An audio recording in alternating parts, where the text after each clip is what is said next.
Friends, I had the privilege of attending Richmond's Second Amendment rally on January 20th. My intention was to show my support and record the event because I believe it to be history in the making. I had read the warnings and reports of opposition violence. The fear-mongering in the media was rampant, and I was hesitant to attend, but I knew in my heart it was my duty to be there and show support. Reflecting on the sacrifices of our country's founders willingly faced, driving to Richmond in my heated car with cruise control was a trivial effort. I arrived early, about 7 a.m. Traffic was backed up for the stadium exit, but I pushed on further and found parking much closer to the capital region and at a reasonable price. I was carrying concealed, as I am permitted to do so by the state. I wanted to have the ability to defend myself, especially in an area that I was not familiar with. I had no intention of stepping on the Capitol grounds, so I wasn't concerned about going through the security checkpoints set up to disarm anyone that wanted to enter the fenced-in area, also known as Northam's slave pen. There was plenty of time to walk around and people watch as the day unfolded. I witnessed armed militia and individuals proudly displaying their firearms of choice. I actually felt quite inadequate with the concealed carry firearm I chose to take with me. As I maneuvered my way through the crowds, bumping into people was unavoidable. Instead of getting pushback and angry comments, I was met with, "Excuse me," or "I'm sorry, after you," and "Please, you go first." It was a friendly atmosphere with everyone there using their manners and just being polite to their fellow American brothers and sisters. The overall mood of the crowd was awesome.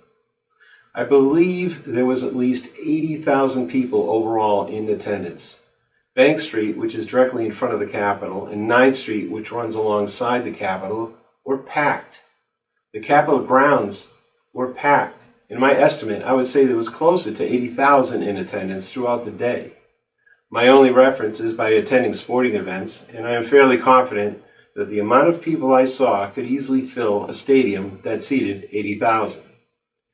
The estimates I saw claimed 22,000, but the imagery shown was only Bank Street and 9th Street.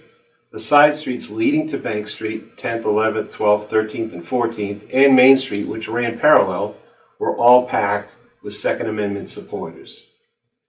AR-15s and other firearms of choice were openly displayed everywhere.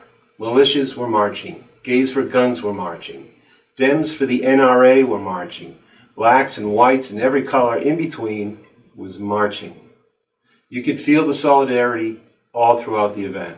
There was even a rousing rendition of the Pledge of Allegiance recited by the crowd. All came together as one voice, and the message was clear. The government will not infringe upon our inalienable rights.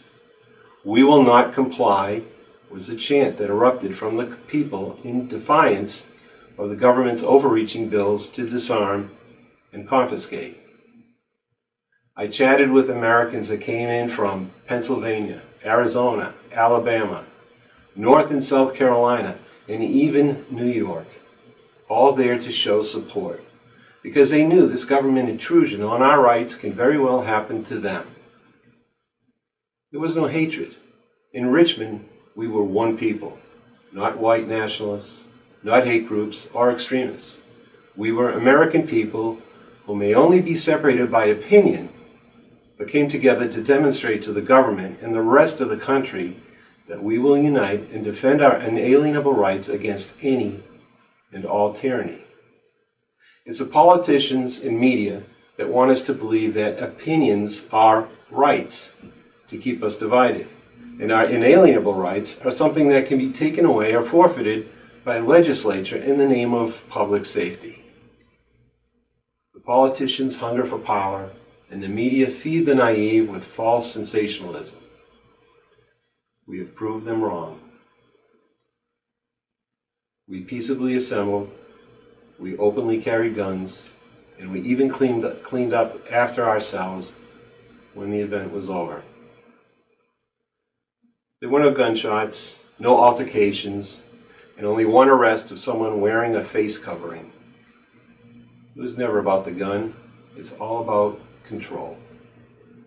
And did the politicians take notice? Probably not. They are still talking about passing these unconstitutional measures.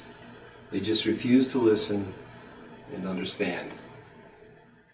All I can say is, you've poked the bear. You've woke the bear. Do you really think you can control the arms of the bear? Sic semper tyrannis.